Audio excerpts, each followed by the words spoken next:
আপনারা সবাই জানেন ২৭ ডিসেম্বর শুক্রবার জামাত ইসলামের একটি কর্মী সম্মেলন অনুষ্ঠিত হয়েছিল যশোর ঈদগাহ ময়দানে। দীর্ঘদিন পরে এমন বড়ভাবে একটি জামাত ইসলামের কর্মী সম্মেলন অনুষ্ঠিত হয়। আর এই কর্মী সম্মেলনে প্রধান অতিথি হিসেবে উপস্থিত ছিল জামাত ইসলামের আমির ডক্টর শফিকুর রহমান। আপনারা দেখতে পাচ্ছেন অনেক লোক ঝাঁকে ঝাঁকে এই সমাবেশে অংশগ্রহণ করছিল। চাষা চেকপোস্ট থেকে এমনই একটি সমাবেশ যশোর ঈদগাহ ময়দানের দিকে যাচ্ছিল, আপনারা দেখতে পাচ্ছেন। এই সম্মেলনে ডক্টর শফিকুর রহমান কি বলছিলেন চলুন শুনে আসা যাক। আসসালামু আলাইকুম ওয়া রাহমাতুল্লাহ।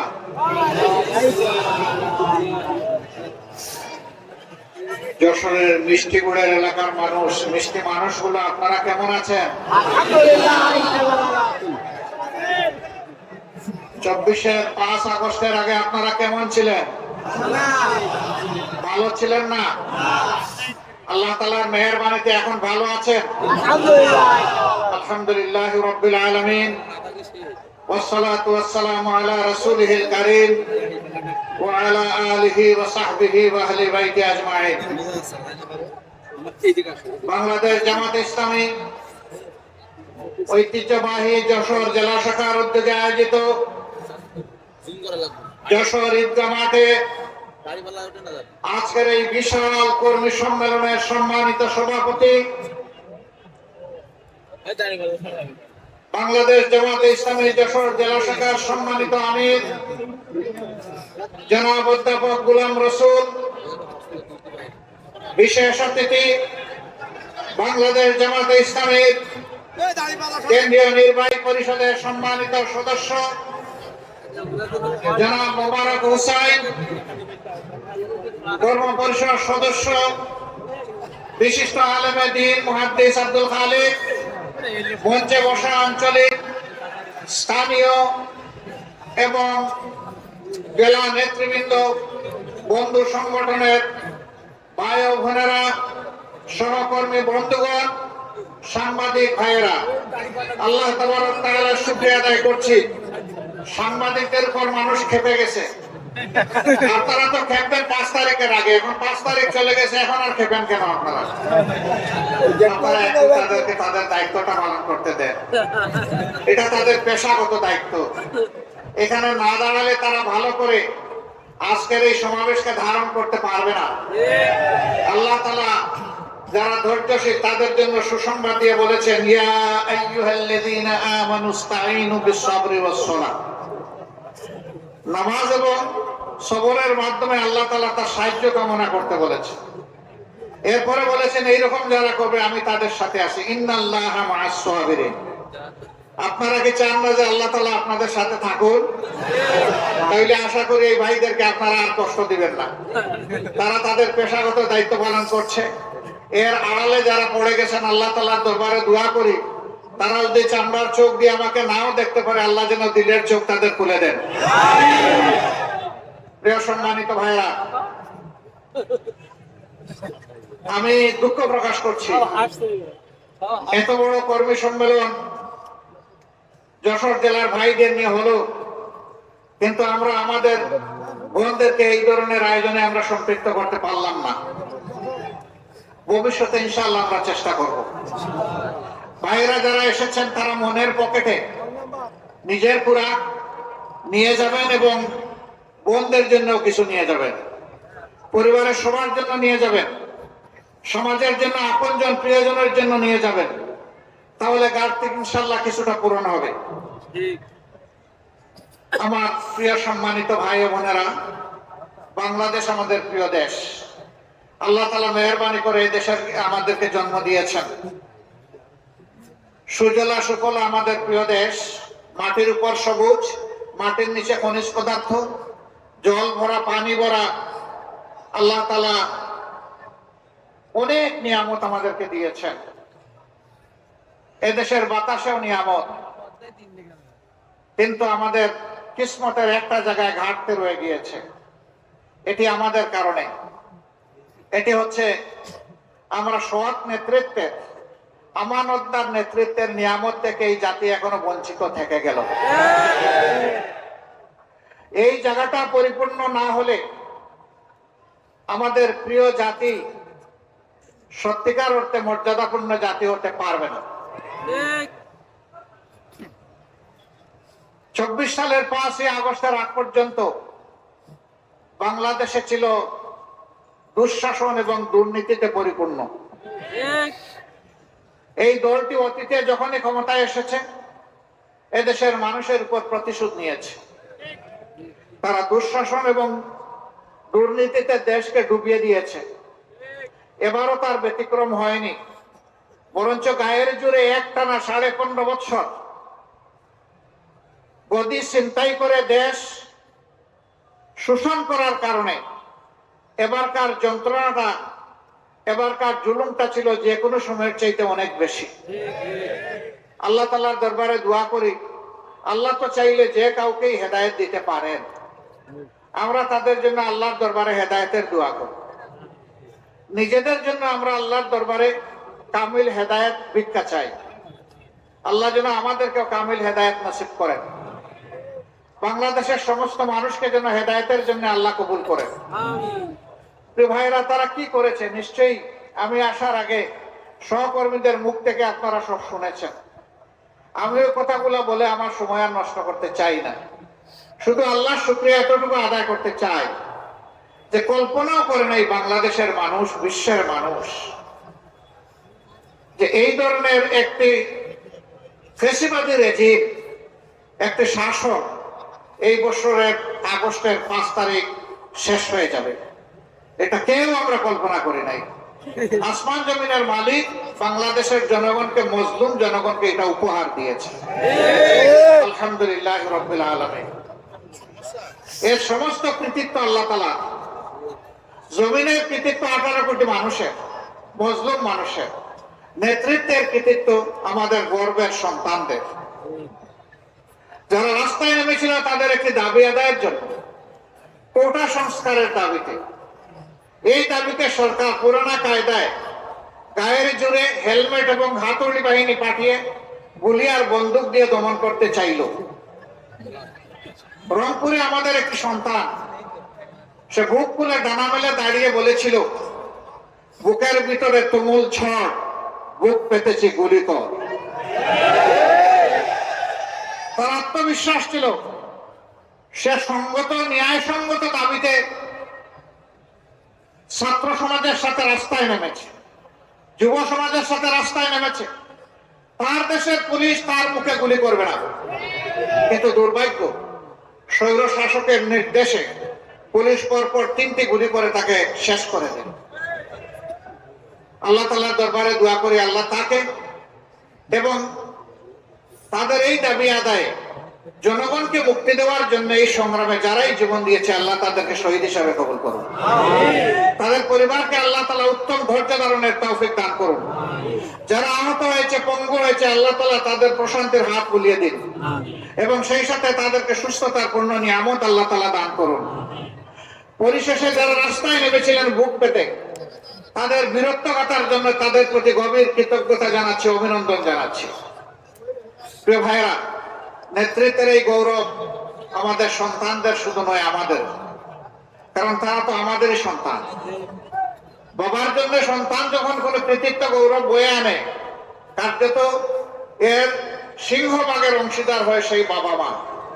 অতএব আমরা তাদের অভিভাবক হিসাবে আমরা খুবই গর্বিত। আল্লাহ তাআলার দরবারে দোয়া করি, আল্লাহ তাআলা যুগে যুগে প্রতিদিন যেন এই জাতির মধ্যে এই ধরনের বীর সন্তান পয়দা করেন, যারা জাতির পাহারাদার হিসেবে কাজ করবে। আমার সম্মানিত ভাইয়েরা, আমি যে মাঠটিতে আজকে দাঁড়িয়ে কথা বলছি, এই মাঠটি যশোর শহরের একটা পুরাতন মাঠ। যশোর জেলাটি ব্রিটিশ আমল থেকে একটা পুরাতন জেলা। এইটাকে কেন্দ্র করে পুরা দক্ষিণবঙ্গের এই অংশটা ছিল প্রশাসনিক এই জেলার আওতায়। কিন্তু আমি এর আগেও এই যশোর জেলায় এসেছি। এখানে যখন এই শহরে ঢুকে আমার যেন মনে হয় নূহ আলাইহিস সালামের বন্যার পানি এখানেও এসে লেগেছিল কিনা, কারণ এখানে কোনো উন্নয়ন ছোঁয়া নেই। একটা পুরাতন জেলা, তার তো চেহারা এতদিনে পাল্টে যাওয়ার কথা, কিন্তু জেলাটা অবহেলিত হয়ে আছে কেন? এটা কি বাংলাদেশের অংশ নয়? যশোর জেলা কি বাংলাদেশের উন্নয়নে কোনো অবদান নেই? যদি তাই হয়ে থাকে তাহলে তারা কেন তাদের ন্যায্য অধিকারটা পাচ্ছেন না? এটা শুধু যশোরেরই বঞ্চনা নয়, তবে যশোর অন্যতম বঞ্চিত জেলা। এই ব্যাপারে আমার নির্দ্বিধায় বলতে কোনো সংকোচ নেই। হ্যাঁ, এখানে মেডিকেল কলেজ হয়েছে, একটা বিজ্ঞান প্রযুক্তি বিশ্ববিদ্যালয় হয়েছে, এখানে আরো অনেক কিছু হওয়া প্রয়োজন। এই শহরটাকে কেন্দ্র করে একটা নগর গড়ে ওঠা প্রয়োজন। এটা নাগরিক সমাজের একটা প্রাণ কেন্দ্রে পরিণত হওয়া প্রয়োজন। এত বড় শহর, তার মধ্যে ভালো একটা পার্ক নেই, ভালো কোনো জলাধার নাই, খেলার কোনো উন্নত মানের মাঠও নেই। কেন এই বিধ্বস্ত দশা? কেন? কারণ একটাই, মানুষের বিবেক যখন কাজ করে না, মানুষ যখন আল্লাহকে ভয় করে না, তখন ক্ষমতাতে বসার আগে মানুষের পা ধরে চুমু খায়, আর ক্ষমতাতে বসে গেলে মানুষকে ভুলে যায়। তখন নিয়ত করে যে 5 বছর পরে আরেকবার পা ছুঁয়ে নেব, মাঝখানটা মালিক আমি আর তোমরা সবাই ভাড়াটিয়া। এই মানসিকতা না থাকলে বৈষম্য হবে কেন? বাংলাদেশের সকল অঞ্চলে সুষম উন্নয়ন হবে। তবে হ্যাঁ, উন্নয়নের জন্য একটা উন্নত মন লাগে, একটা পরিচ্ছন্ন মানসিকতা লাগে। সারা দেশকে চোখে এবং অন্তরে ধারণ করতে হয়। নিজের জন্মস্থানকে আলাদাভাবে দেখতে হয় না। জন্মস্থানের অধিকার জন্মস্থান পাবে, আমার যে জেলায় বাড়ি হোক। কিন্তু যদি আল্লাহ তাআলা এই দেশ পরিচালনার দায়িত্ব কাউকে দেয়, তাহলে সারা দেশই তার দায়িত্বের আওতাভুক্ত। আল্লাহ তাআলা সারা দেশের প্রতি ইঞ্চি মাটির ব্যাপারে তার কাছে জবাব চাইবেন। তুমি এই মাটির ব্যাপারে যত্নশীল ছিলে কিনা? প্রত্যেকটি মানুষ তো নয়, প্রত্যেকটি প্রাণীর ব্যাপারে তাকে জবাব দিতে হবে। মানুষের ব্যাপারে অবশ্যই দিতে হবে। যার অন্তরে আল্লাহর ভয় আছে, যে বিশ্বাস করে এই জীবনের ইনিংস আমার শেষ ইনিংস নয়, আমার আসল ইনিংস হবে আদালতে আখেরাতে, যে দিনকে আল্লাহ তাআলা ইয়ামুত তাগাবুন বলেছেন। এটা হার জিতের দিন। যে হেরে গেল তার ঠিকানা আগুন, যে বেঁচে গেল তার ঠিকানা জান্নাত। এই কথা যারা বিশ্বাস করে যে আমাকে একটা ফাইনাল জাজমেন্ট, আল্লাহর মুখোমুখি আমাকে হতে হবে, তার পক্ষে দেশে বৈষম্য করা সম্ভব নয়। তাকে যদি কেউ জিজ্ঞেস করে তোমার বাড়ি কোথায়, তার জবাব হওয়া উচিত সারা বাংলাদেশ আমার বাড়ি। কিন্তু আফসোস, আমরা সেটা দেখছি না। একই অবস্থা কোর্ট কাছারি, অফিস আদালত, ব্যাংক, বিমা সেক্টর, কর্পোরেশন, মিল, ফ্যাক্টরি, ইন্ডাস্ট্রি, খেতে খামারে, সব জায়গায় একই অবস্থা। যেখানেই যার শক্তি আছে সে দুর্বলের উপর তাণ্ডব চালায়, দুর্বলের পকেট কাটে। যে যত বেশি ধনী এবং জ্ঞানী আমাদের সমাজে এইরকম কিছু মানুষ আসে, সে তত বেশি চুর এবং ডাকাত। আমরা যাদেরকে চুর বলে চিনি, এরা কয় টাকা চুরি করে, কতটুকু মাল আমার ঘর থেকে বহন করে নিয়ে যেতে পারবে চুরি করে। ডাকাত বলে যাদেরকে জানি, ওদের ক্যাপাসিটি কতটুকু ডাকাতি করার। কিন্তু রাষ্ট্রের মূল্যবান কলম যাদের হাতে, এক কলমের কুচায় সমস্ত সম্পদ ডাকাতি করা সম্ভব। যুগে যুগে তাই হয়েছে, গেল 15 বছর সবচেয়ে বেশি হয়েছে। সরকার বলেছিল উন্নয়নের রাজপথে বাংলাদেশকে উঠিয়ে দিয়েছে। আমরা এখন মহাসড়কে আছি, আর বাংলাদেশ উন্নয়নের রোল মডেল। এখন চতুর্দিকে হাহাকার। বিভিন্ন মিল, ফ্যাক্টরি, ইন্ডাস্ট্রিতে মালিকরা তাদের কর্মচারীদের বেতন দিতে পারে না ঠিক মতো, তাদের ইন্ডাস্ট্রি চালাইতে পারে না। সরকারি ইন্ডাস্ট্রিগুলো তো প্রায় সবগুলা লে অফ বন্ধ হয়ে পড়ে আছে, মুখ থুবড়ে। এখন বাজারি ব্যবসায়ী যারা আছেন, সব ব্যবসায়ী, ব্যবসা তাদের লাটে ওঠার উপক্রম। ব্যাংকগুলো তাদেরকে পুঁজি দিতে পারছে না। ব্যাংক কিভাবে দিবে? সমস্ত ব্যাংক ফুকলা করে, পেট খালি করে, ওরা যে চুরি করে দেশের বাইরে সমস্ত সম্পদ পাচার করে দিয়েছে। টাকা আসবে কোত্থেকে? এখন যে অর্থনীতির চাকা ঘুরানোর জন্য ব্যাংকগুলো যে টাকা দিবে, সেই টাকাই তো ব্যাংকের কাছে নাই। কিছুদিন এমনও গিয়েছে, ব্যাংকে গিয়ে মানুষ টাকা উঠাইতে পারে নাই, কারণ টাকা নাই, দিবে কত? আলহামদুলিল্লাহ, ইতিমধ্যে বর্তমান অন্তর্বর্তীকালীন সরকার দেশের যে বৈদেশিক মুদ্রার যে রিজার্ভ, সেইটাকে যেমন বাড়িয়েছে, ব্যাংক সেক্টরকে আস্তে আস্তে সচল করতে যাচ্ছে। কিন্তু জাতির প্রত্যাশা অনেক বেশি। আমরা চাই আরো স্পিডি হোক, আরো গতিশীল হোক অর্থনীতির চাকা। সরকার এই ক্ষেত্রে আরো বেশি দায়িত্বশীল ভূমিকা পালন করুক। বাজারে এখন আগুন, মানুষের পেট পড়তে হয় এখন আগুন দিয়ে। দ্রব্যমূল্যের অগ্নিমূল্য, আগের সিন্ডিকেট গুলো এখনো সরকার ভাঙতে পারে নাই, তবে ক্ষেত্র বিশেষে সিন্ডিকেট না ভাঙলেও সিন্ডিকেটের হাত বদল হয়েছে। একজন চাঁদাবাজি করে পেট ভরে পালিয়ে গেছে, আর কেউ এসে আবার চাঁদাবাজিতে লেগে যাক, সেটা কিন্তু আমরা চাই না। কিন্তু দেশ কি চাঁদাবাজ মুক্ত হয়েছে? দখলদার মুক্ত হয়েছে? হয় নাই। জুলুম মুক্ত হয়েছে? হয় নাই। হ্যাঁ, এই আন্দোলনে আমরা অনেকেই ক্ষতির সম্মুখীন হয়েছি, ত্যাগ স্বীকার করেছি, সকল দল, শুধু জামাত ইসলামী না। হয়তো জামাত কিছু কিছু ব্যাপারে অনন্য, যেমন 1 থেকে 11 জন শীর্ষ নেতার কারো হত্যা করা হয়নি। যেমন অন্য কোনো দল নাই যে গত 15 বছর ধরে সমস্ত অফিসগুলো তালাবদ্ধ করে রেখে দেওয়া হয়েছিল। যেমন অন্য কোনো দল নাই যাদের নিবন্ধন কেড়ে নেওয়া হয়েছিল। অন্য কোনো দল নাই বেদিশা হয়ে যাদেরকে শেষ মুহূর্তে নিষিদ্ধ ঘোষণা করেছে। এই সমস্ত বিষয়গুলো জামাতের সাথে সম্পর্কিত। কিন্তু লুট করেছেন সকল দলের, পঙ্গু হয়েছেন সকল দলের, জেলে গিয়েছেন সকল দলের, হাজার লাখো মামলা, দফায় দফায় জেল কেটেছেন অনেকেই। তাদের সকলের প্রতি আমরা গভীর শ্রদ্ধাশীল, সহানুভূতিশীল। কিন্তু বিনয়ের সাথে একটা কথা বলতেই হবে আমাকে, যে 2000-এর কম বেশি আমাদের বুকের সন্তানেরা জীবন দিয়ে, রক্ত দিয়ে আমাদেরকে আজকে উন্মুক্ত পরিবেশ এনে দিয়ে গেল। তাদের রক্তের প্রতি আমরা যেন বেঈমানি না করি, আমরা যেন বিশ্বাসঘাতকতা, গাদ্দারি না করি। তারা বৈষম্যের বিরুদ্ধে, দুঃশাসনের বিরুদ্ধে, দুর্নীতির বিরুদ্ধে তারা আওয়াজ দিয়েছে। এখন যদি একই কাজ কেউ করে, তাহলে নিঃসন্দেহে তারা ঘৃণিত হবেন এবং নিন্দিত হবেন। আমরা আমাদের সকল সহকর্মীকে অনুরোধ জানাই, এই সমস্ত ঘৃণিত কাজে কেউ হাত বাড়াবেন না, কেউ চাঁদাবাজ হবেন না, কেউ ফুটপাতের দখলদার হবেন না, কেউ বাজার হাটের দখল জোর করে নেবেন না, কেউ জলমহাল, বালিমহাল জোর করে দখল করবেন না। এই সমস্ত ঘৃণিত কাজের মাধ্যমে আমাদের কোনো রিজেকের প্রয়োজন নেই। আল্লাহ হালাল পথে আমাদেরকে যা দিবেন তাই নিয়ে আমরা সন্তুষ্ট থাকবো ইনশাআল্লাহ। আর আমরা আল্লাহর শুকরিয়া আদায় করতে থাকবো। বন্ধুগণ, এই যন্ত্রণাগুলো আমাদের পিঠ ছাড়ছে না। এরকম এখন আবার অনেকে তখন আক্রান্ত, আহত হয়েছেন, এখন মামলা করতে গিয়ে 500-700 মানুষের বিরুদ্ধে মামলা। 500-700 মানুষকে একটা মানুষকে মারতে আসছিল না, আসলে 10 জন, 20 জন, 30 জন এসেছে।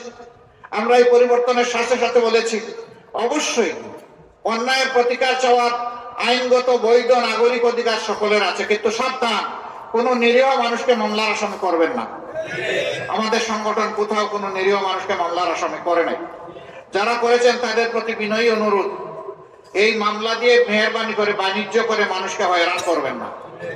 যদি কেউ সত্যিকারের কালপ্রিট হয়ে অবশ্যই তার নামে মামলা দেন। আপনাদের সাথে আমরাও আপনাদেরকে সহযোগিতা করব, এই মামলা আমরাও লড়বো আপনাদের সাথে, আপত্তি নেই। কিন্তু 10 জন দুষ্কৃতিকারীকে শায়েস্তা করতে গিয়ে যদি 100 জন নিরীহ মানুষকে এখানে আনেন, তাহলে মামলাটাই আপনারা শেষ করে দেবেন। এই কাজটা মেহরবানি করে কেউ করবেন না।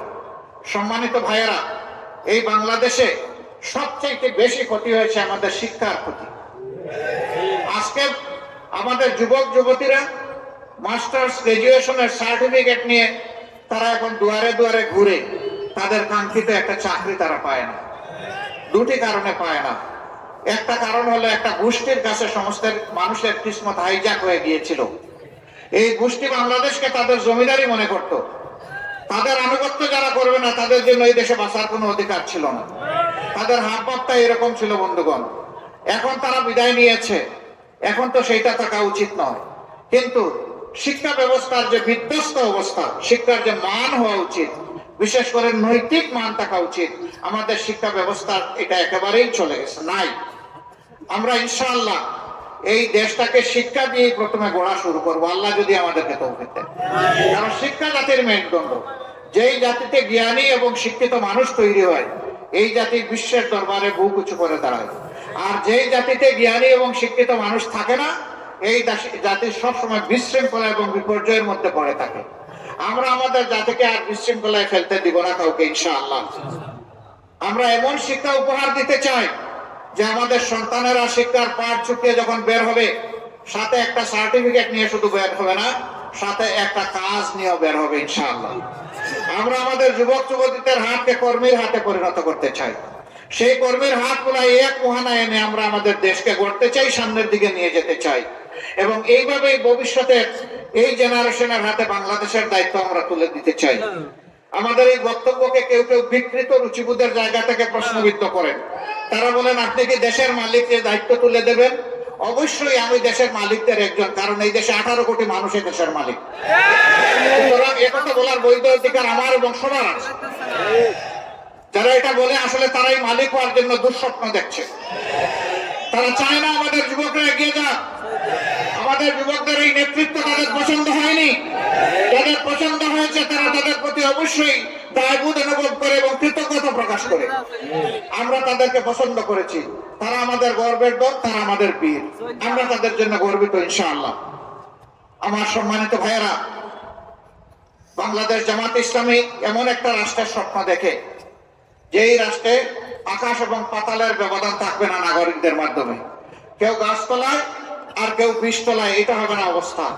একটা সামঞ্জস্য থাকবে, সমতা নয় ভারসাম্য থাকবে ইনশাআল্লাহ। অধিকারের জন্য হাহাকার করতে হবে না। বিচার বিভাগকে মেরুদণ্ড সোজা করে দেওয়া হবে, যাতে সেই বিচার বিভাগ রাষ্ট্রের প্রেসিডেন্টকেও দ্বিতীয় কোনো চোখে না দেখে, একই চোখে যেন দেখে, একই চোখে সমস্ত নাগরিককে দেখবে। তিনি কে এটা বিবেচ্য বিষয় নয়।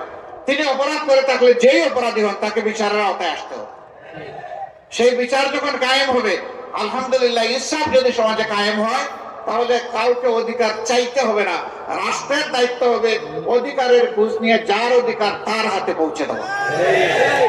আমরা এমন একটি রাষ্ট্র দেখতে চাই। আমরা এমন একটি রাষ্ট্র দেখতে চাই যে রাষ্ট্রের নাগরিকদের মধ্যে আর কোনো বিভাজন বিভক্তি থাকবে না। সমস্ত দেশ এবং জনগণ ঐক্যবদ্ধ হবে। এই ঐক্যবদ্ধ নাগরিক সমাজই একটা ঐক্যবদ্ধ দেশ করবে ইনশাআল্লাহ। মুক্তিযুদ্ধের পক্ষে বিপক্ষে আর কত চেতনার বড়ি বিক্রি করবেন আপনারা, অনেক করেছেন।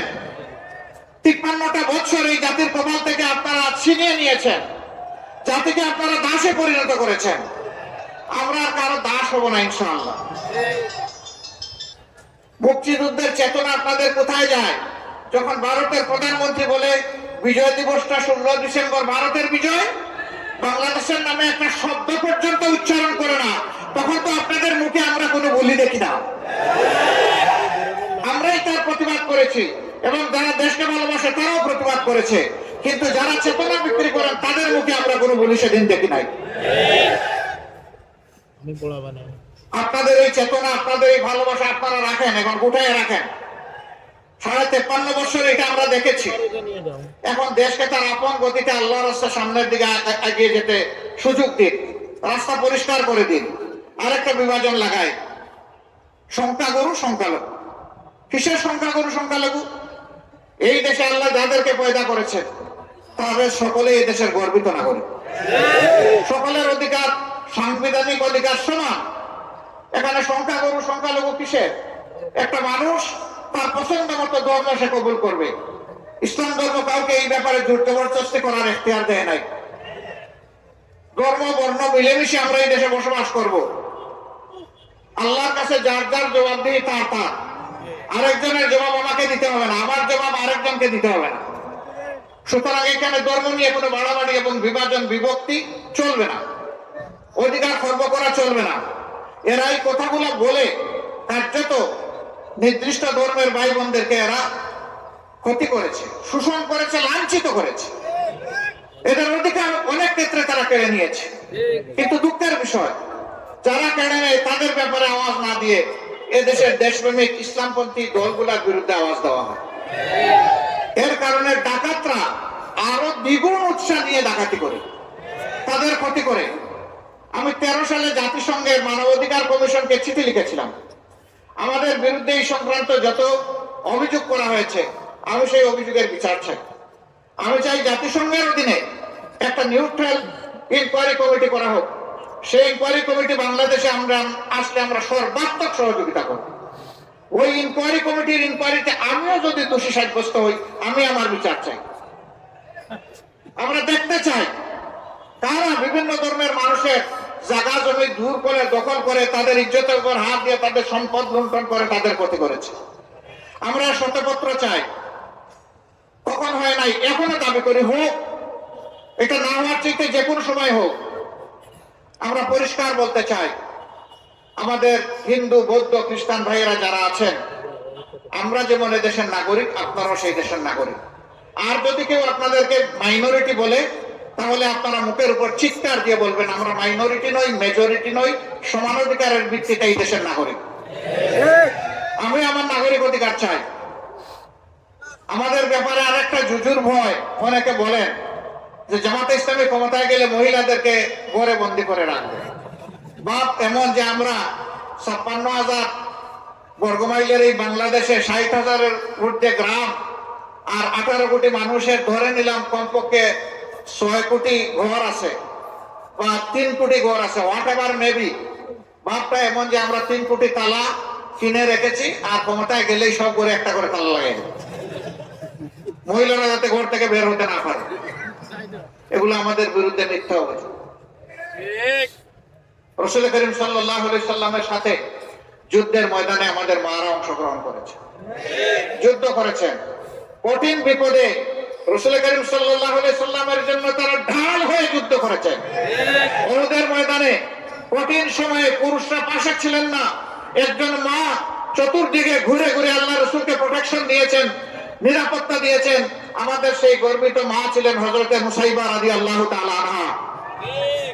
যুদ্ধ মানুষের জীবনের সবচেয়ে কঠিন কাজ, সেই কাজে আল্লাহ রাসূল মহিলাদেরকে বারণ করেন নাই, সঙ্গে নিয়ে গিয়েছেন। আমরা কারা আমাদের মাদেরকে ঘরে বন্দী করা?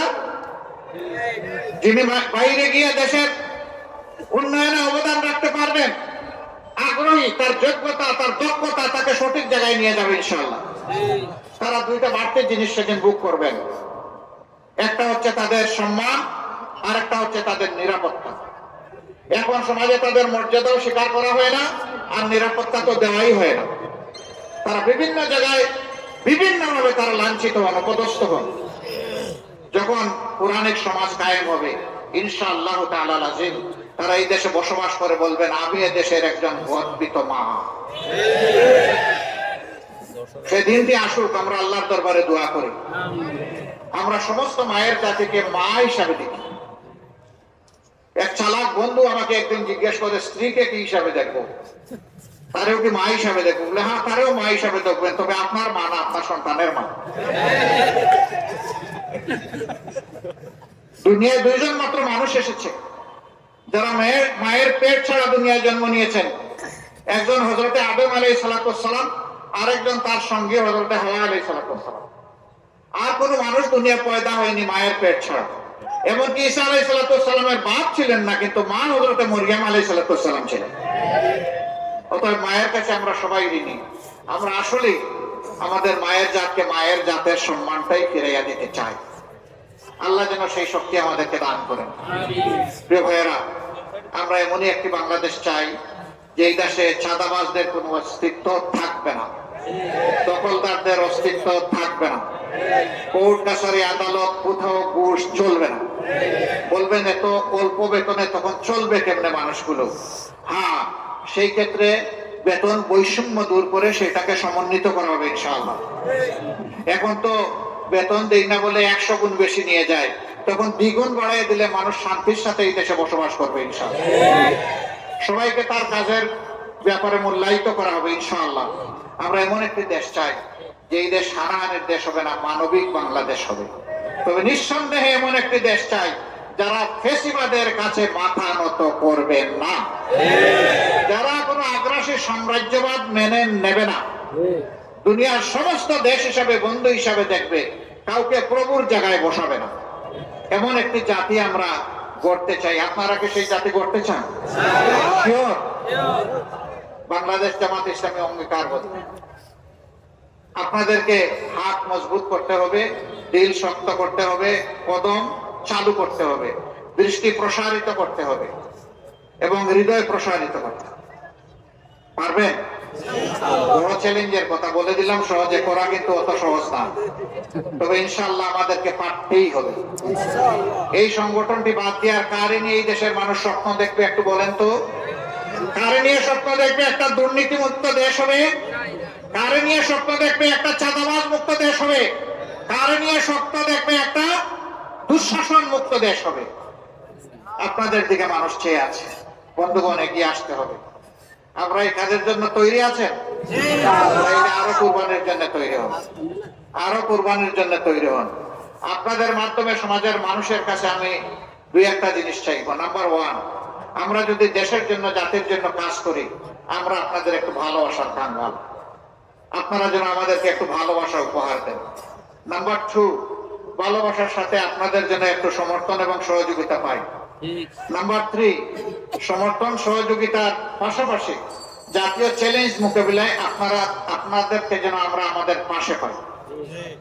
নাম্বার ফোর, এই জাতিকে বদলে দেওয়ার জন্য আপনাদের অন্তরে যেন আমাদের জন্য একটা জায়গা পাই। এই চারটা জিনিস যদি দেশবাসী আমাদেরকে উপহার দেন, আমরা দেশবাসীর কাছে চিরকৃতজ্ঞ থাকব। ক্ষমতায় যাওয়া আমাদের উদ্দেশ্য নয়, দেশে একটা সুশাসন কায়েম করা আমাদের মূলত উদ্দেশ্য। সম্মানিত ভাইয়েরা, বলছিলাম যে অনেক মানুষ শহীদ হয়েছে, যশোরেও শহীদ হয়েছে। যশোরের 4 জন সন্তান এই আন্দোলনের সময় এই মাটিতেই শহীদ হয়েছে। আমরা তাদের সকলের প্রতি কৃতজ্ঞতা জানাই। আমরা শ্রদ্ধা করে তাদেরকে অন্তরে ধারণ করব। বিগত 15.5 বছরে যারা এই ফ্যাসিবাদের বিরুদ্ধে লড়াই করতে গিয়ে শহীদ হয়েছেন, আমি আমার ভাই বোনদেরকে অনুরোধ করব, শহীদ পরিবারগুলোকে আপনারা আপনাদের নিজের বুকে শ্রদ্ধার সাথে ধারণ করবেন, তাদের সাথে এবং পাশে থাকবেন ইনশাআল্লাহ। উলামায়ে কেরাম জাতিকে বিপদের সময় পথ দেখান। বিগত সরকার সেই উলামায়ে কেরামদেরকেও সহ্য করতে পারেন, দফায় দফায় তাদেরকে কষ্ট দিয়েছে, হেফাজতের সাথে কি আচরণ করেছে, হাজার হাজার আলেমকে বন্দী করে হাতে হ্যান্ডকাপ, পায়ে বেড়ি, এক জেল থেকে আরেক জেলে টানাটানি এবং লাঞ্ছনাকর অপমানজনক আচরণ তাদের সাথে করেছে, সহ্য করার মতন। অথচ সেই উলামায়ে কেরামের পিছনে দাঁড়িয়ে আমরা সকলে নামাজ আদায় করি। তারাই আমরা মরে গেলে আমাদের লাশটা সামনে নিয়ে জানাজার নামাজ আদায় করেন। আর তাদের সাথে এই নিষ্ঠুর আচরণ, আল্লাহর আরশ কেঁপেছে সেদিন। তাদের চোখের পানিতে শহীদের রক্তের ফোঁটায় আল্লাহর আরশ নিশ্চয়ই কেঁপে উঠেছে। এই সব কিছুর ফসল হচ্ছে বর্তমান বাংলাদেশ। এটি একটি অপূর্ব সুযোগ। আল্লাহ তাআলা দুয়ার খুলে দিয়েছেন বাংলাদেশকে তার সঠিক রাস্তায় উঠিয়ে দেওয়ার। আসুন আমরা সবাই মিলে অঙ্গীকারবদ্ধ হই, একটা ঐক্যবদ্ধ ফ্যাসিবাদ এবং সাম্রাজ্যবাদ বিরোধী জাতি গঠনের মাধ্যমে আমরা সামনের দিকে এগিয়ে যাব। প্রিয় দেশকে আমরা ন্যায় এবং ইনসাফের সৌধের উপর প্রতিষ্ঠিত করব এবং একটা সাম্যের মানবিক বাংলাদেশ করব। আল্লাহ আমাদের সহায় হোক। আল্লাহ হাফিজ। বাংলাদেশ জিন্দাবাদ। বাংলাদেশ জামাতে ইসলামী জিন্দাবাদ। আজকের মতো ভিডিওটি এখানে শেষ করছি। ভিডিওটি যদি ভালো লেগে থাকে লাইক, কমেন্ট, শেয়ার করে পাশে থাকবেন। ইউটিউব থেকে দেখে থাকলে সাবস্ক্রাইব করে দেবেন, ফেসবুক থেকে দেখে থাকলে ফলো করে দিবেন। দেখা হচ্ছে পরবর্তী কোনো ভিডিওতে। ততক্ষণ পর্যন্ত ভালো থাকুন, সুস্থ থাকুন, টেক কেয়ার। আল্লাহ হাফেজ।